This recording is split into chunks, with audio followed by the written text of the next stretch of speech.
I know journalism is hard, but come on, New York Times. This is one of the sloppiest things I've ever seen. I like the Daily podcast and I listen to it, but these guys interviewed these political scientists who are not epidemiologists and they really don't know what they're talking about.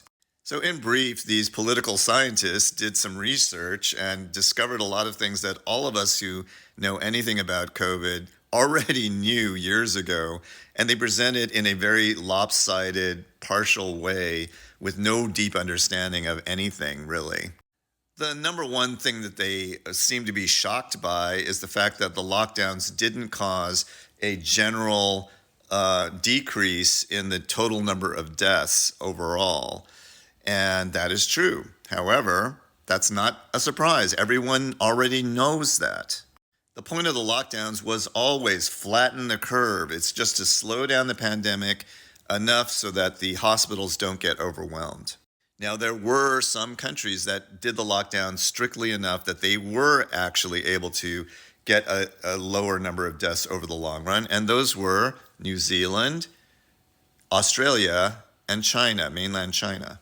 But they only talk about mainland China as saying that only in a totalitarian state could you pull that off. But no, Australia and New Zealand are not totalitarian states, and they also pulled it off.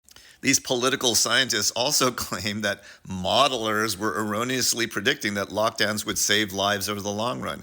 That has never been the case. From the very beginning, the models showed that the main point of the lockdowns was flatten the curve. It's to prevent hospitals from being overwhelmed. That was the reason for it.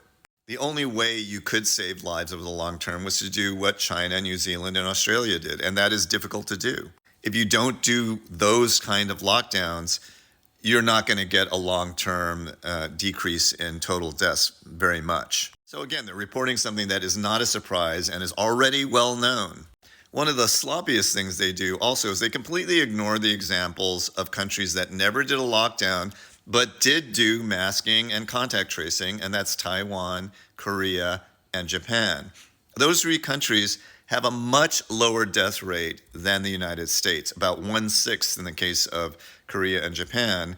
And they used contact tracing and masks, and that was able to save a huge number of lives in both of those countries compared to the US. They don't even seem to know about this.